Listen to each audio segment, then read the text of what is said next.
Hey everyone, welcome to the third video of this series where we will be doing the icing or the maple syrup, I hope I'm saying it right, with the butter. After that we'll finish with the table and some piece of wood we will put our pancakes on. This episode will be slightly more creative for you because I will show you how to do the syrup, but the way it'll look will be up to you.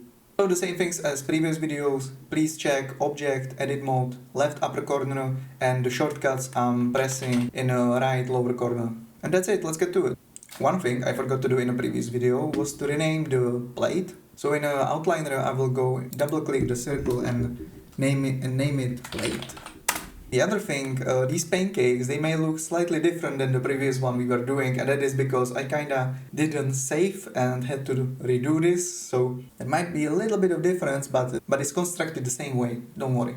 So as always, Shift A for adding the object or a mesh. I will pick a circle and I will choose 16, 1 meter, the same thing as we constructed everything, I'm going to do the same way.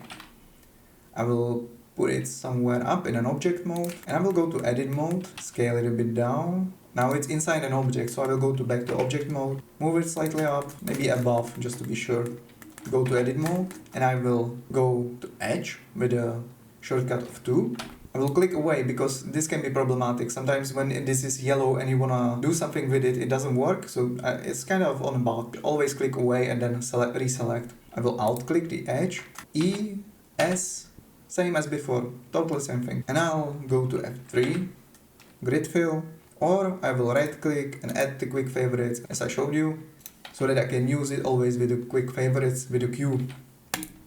Now we have closed the hole and I want to start adding the drops. I want this to be more wrapped around the pancake. What I'm going to do is I will take this outer edge with the edge mode, which is shortcut 2, alt click the edge, selecting the loop cut, moving it with the G and Z slightly down, like this maybe, and then take it all with an A, G, Z, go inside a bit. Now, what now? Okay, now I go to object mode and I will show you new modifier. This modifier is called Solidify, and what the Solidify does is that it is adding a thickness, but also a thickness that's not breaking the original mesh, so I can always turn it off and on. So we go to the blue branch in the properties, add modifier, generate and solidify. Now it seems it has gone into the mesh, so I want to go the other side. If we look in the modifier, we have a thickness which is in a positive value. So I will flip it to negative value. I have done this by left clicking and dragging in the numbers, which I dragged into negative, and it goes up like this. And if you ask why not adding the thickness manually, it's because I would have to work with more geometry while I'm extruding, while I'm moving the stuff. This just gives me a preview of what I'm having, while also just moving with just these simple planes. If I shift select the sliders, it doesn't go so quickly. It goes slightly slower. I'll go something like this. We'll adjust this, don't worry. You probably noticed I did the transparent thing. So if I want to see what's happening inside, I can press Alt Z, which is shortcut for X-ray, and it's also an icon that you can turn on manually, this right upper corner. If you don't have an English keyboard, this might be a bit annoying, so maybe put it on different shortcut. If you right click it, you can change a shortcut. But if you have English keyboard, it's quite close together, so it's okay. Alt Z, you have an X-ray, and if I look at this, I select the icing, go to edit mode. I will start doing the drops. I'll left click away. I select edge mode with a 2. Now I'll go with numpad of 1. I'm looking for the front. Again, I'm trying to orient myself where I am in the scene. Middle mouse to get away from this, and I know my camera will be something like this. So I want to take maybe this edge, and I'll press E, which is now free move, Z, put it a bit down, maybe put it down like this. And now I'll add the loop cut. If you skipped some part of the plate, I'll remind you it's Ctrl R. Ctrl R is the shortcut. While dragging over any of these faces will show me where I'm adding the loops. And scrolling the middle mouse button is adding the cuts. If you select only one cut, after you confirm, it allows you to slide it, or a right click to put it in the middle. I usually use this right click and put it in the middle, and then I adjust with double G. Right now it doesn't look very smooth, so it doesn't resemble too much of the icing, but don't worry. I will double G to slide this, maybe slightly up, and I will scale this edge like this. Then I will Ctrl R again, and I will add an edge here. Right click to put it in the middle, S, maybe like this, while also taking this lower one and scaling it a bit down. So let's go to object mode after this and turn off the X-ray with Alt Z or this right upper corner. I want this to be smooth, so what I'm going to do is I'm going to add a subdivision. Add modifier, generate, subdivision surface. This seems to be too little, so I will add 2, and that seems about right. That's good, I like this one. But I can also see the thickness is not as good, so I might want to add a bit of thickness, dragging the slider here. While I'm in the object mode, I will G and Z and put it slightly inside, so it creates a bit of better fading. It's much better. And if you want to, you can right click, shade smooth, and it looks much better now. So we have our first drop. I will show you how to do a second one, and then I'll do a time lapse, and so you can put on your own creativity and do it the way you wanna do it. You wanna drag it fully down, you wanna go with this and go on like this, you can. You wanna make it smaller, you can scale it and put it just like this. I'll leave that up to you. Here is where you wanna practice and try it yourself. Okay, just a note.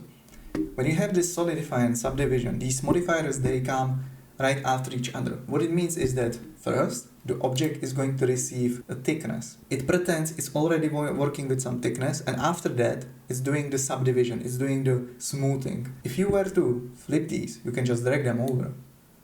Suddenly you have sharper corners. That's because first, what it happened is that this thing got smoothed out, and then you added the thickness. So there is no smoothing afterwards. So just remember that if you do it in a different order, the order of these modifiers, it matters.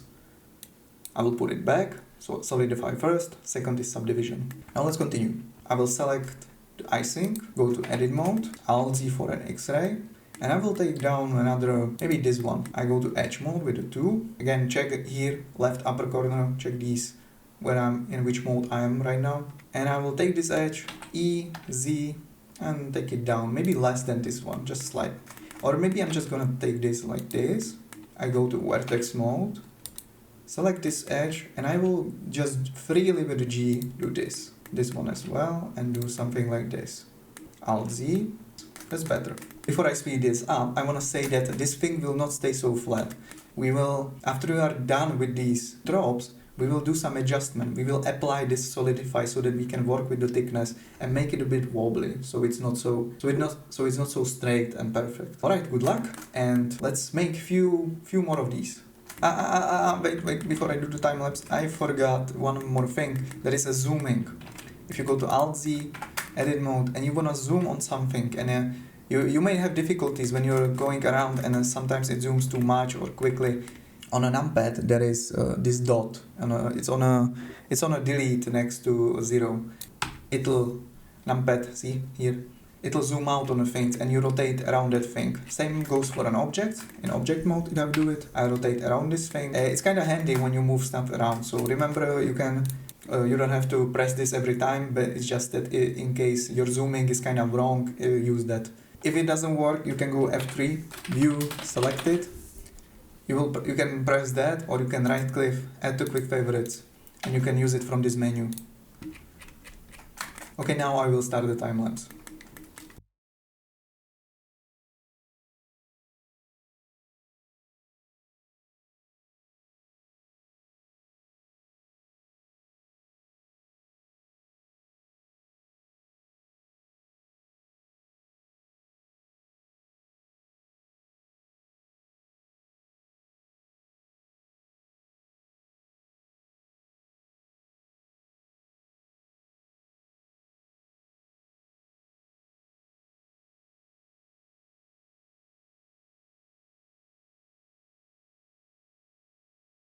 Okay, I am done. It's definitely different than what I did before, but let's hope it will look good. If not, we can always fix it. Well, that's the job, you know. You go back and forward. Sometimes you redo things from the scratch. That's just how it goes. The next step we are going to do is that maybe you noticed, and maybe it happened to you as well, you get these angular changes and you get this straight line here. That is because we don't have really access to the thickness of it, and we could drag these up, but I personally like to do it with apply geometry. You can of course move these points and make it a bit wobbly, but it's not going to fix as nicely this kind of thing. But you're kind of restricted right now by this kind of topology. The topology meaning is the way the quads are constructed, their flow. To make it a bit more wobbly and fix these angular changes, let's apply the modifier.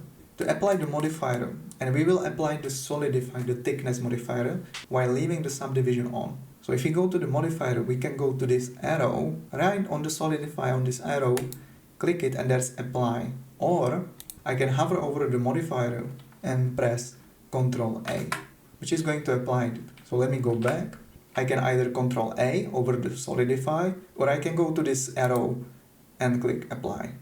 Now that I applied it, if I go to edit mode now, you can see we have access to all of these points. That is what I want right now, because to fix this angular change, I want to select an edge, select this, and double G to slide, maybe like this, and manually move this to create the curve. The same things I want to do here. I might switch to vertex mode and just manually take these points out. I can select multiple with a shift select, one, shift select the other, allows me to select more of these. Now you have added the thickness, so you can adjust all of these points. Again, do this in a way you feel like it's going to look good for your pancakes. There is not too much to explain right now. Just go to edit mode and move the points around so that it looks the way you want it to look. So I will speed this up again.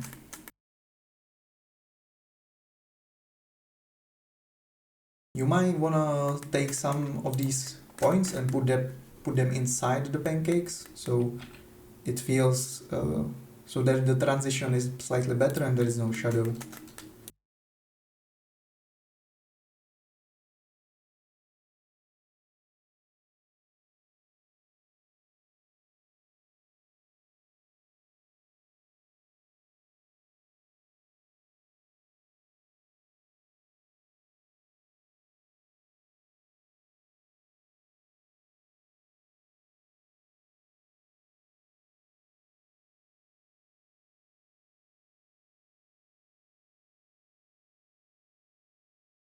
Okay, I'm satisfied. I hope you are as well. The whole thing was just around moving points, trying to get this transition so that it looks like it's falling down from it, moving these points in an angle that goes down. So I believe you got that right. Alright, now that we have the icing, we will do the butter. I'm okay with what I have here right now, and I can do the changes anytime I want. I'm not going to apply the subdivision so that I can always turn it off as well, and it's easier to work with, so that we will leave this as it is, and we can do our thing and we can rename it. So if I go to outliner, circle, it got selected, so I will double click it to icing or syrup. To be honest, I don't know how is this called. I hope it's not too wrong. Now let's do the butter. I think you can do the butter as well alone from everything I've showed you right now, but pause this, of course save this, and maybe try it yourself. And I will try to go slightly quicker now. I'm going to Shift A, Mesh, Cube, I'm in an object mode, I will put it slightly up like this, I go to Edit mode, scale it, I zoom in with a dot on the numpad, and I will scale this in a Z-axis, Y-axis. Now I go to object mode, put this like this, take it all again, scale it down. Now it's probably too narrow, so let's be scaling it to make it rectangle.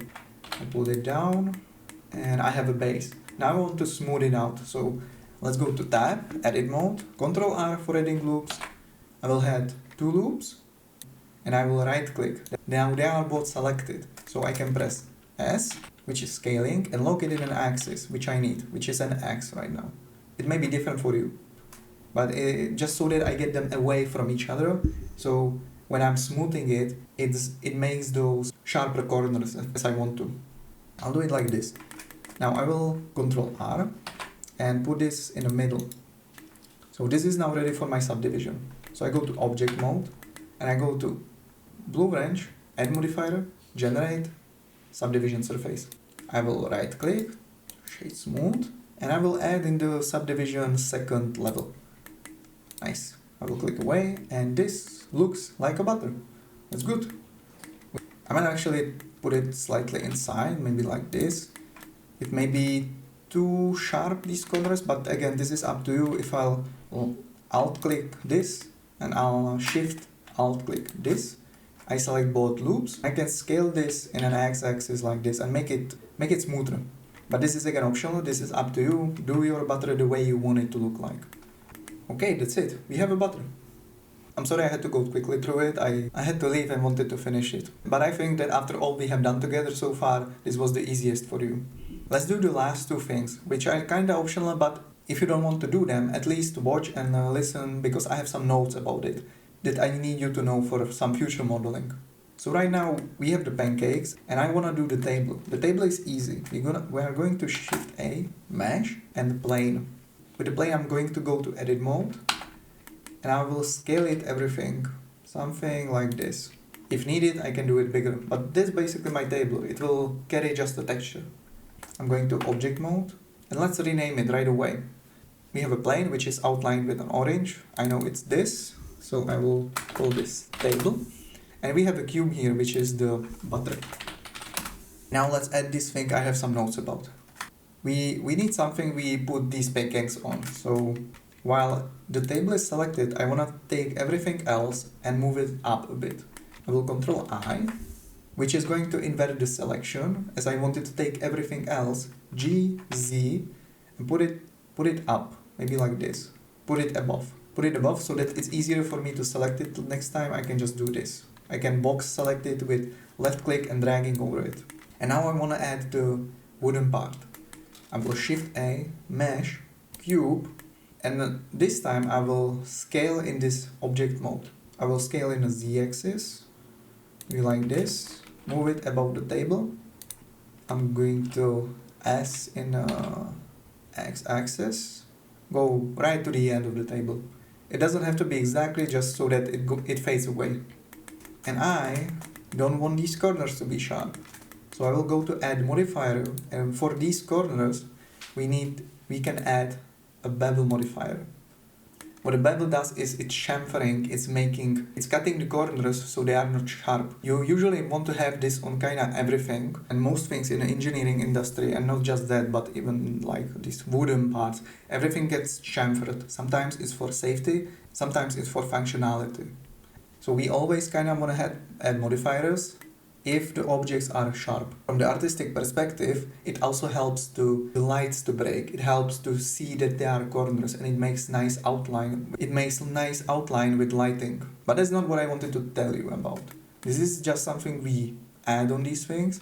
What I wanted to show you is that when I'll scale it in object mode, there is an issue that can occur with this modifier. From this view it looks fine, but that's because we didn't scale this. We didn't scale this thickness. We scaled it the x-axis, and look what it does. What it did is that what happens when you scale in an object mode, if I go to N and go to item while this thing is still selected, we have scale. And you can see in the scale that the scale is 6, Y is 1, and Z is 0.0 something. That's where the issues happen, because when the modifiers are calculating, they are calculating from this scale. Also, if you have this object selected, in the left lower corner, there is a message. Active object has non-uniform scale. The non-uniform scale means this. Unless everything is 1, it shows this message and causes the issues. But this is not exactly the wrong thing. Sometimes you want to have this. Sometimes you want this kind of beveling happening. And sometimes you want to go back to what you originally had. So if I'm gonna left and drag quickly down over these, press 1, I have my cube back again. The bevel is the same everywhere. I will Control Z. What I do in this case, I want to have the bevel as I had on a cube, just the same everywhere, and not have these kind of issues, while also maybe scaling in an object mode. I don't always want to go to edit mode. So for that we apply the scale, which kinda even means we can't go back. While the object is selected, I will Control A, and you can do a bunch of these things: rotation, scale, location. I want to do scale. I'll press the scale, and now you can see it changed and everything is the same. So that's the thing I wanted to show you. Every time something doesn't work for you, it may be because of not applied scale or sometimes rotation. With the rotation it's a bit different. In a rotation, if I'm going to rotate this and apply the rotation and this becomes 0, that could be also kind of problematic because now Blender doesn't know, because now it's harder to do something precisely. It's a problem solving all the time, but this is something I want you to look out for. If the functions don't work properly for you, make sure you check out these transformation issues. So now I have this bevel and I want to take it down a bit. So I have a slider of amount. I will shift, select and drag it to left. I'll create something like this. That's good. I also don't want this to be so sharp, so I can add segments which are below the amount. I may be okay with 2. I will right click, shade smooth, and now the smooth doesn't look so good. There is one trick for this. In the modifier, if you go to shading, there is harden normals. If you select it, so it only smooths the corners, which is what I kind of want right now. So this is something nobody is going to cut themselves from. That's good. We got it safe. We got the safety, so they can easily snack. And that's it. Now I want to put the pancakes back. I can go to 1 from numpad, left click in an empty space, drag over the pancakes like this, and I can get out of this and I can G, Z and go down slightly inside of this. I don't want to go too inside, I just want something like this. And now I'll select this coaster. I go to edit mode so that I don't break the scale anymore. Now you know what can happen, so I will keep doing these things in edit mode for the safety. And scale this in a Y-axis, make it slightly larger, like this maybe. Go to object mode and that's it. We are done. The only last thing I can do is rename this coaster, and that's all. Don't forget to save, and officially we're done for this episode. Thank you for watching. Please let me know in the comments again if you don't get something, or I got too fast over some stuff, or something doesn't work. Just let me know. I'll try to help you out as soon as possible. In the next video we will be doing fruit, so I'll see you there, and thank you for watching.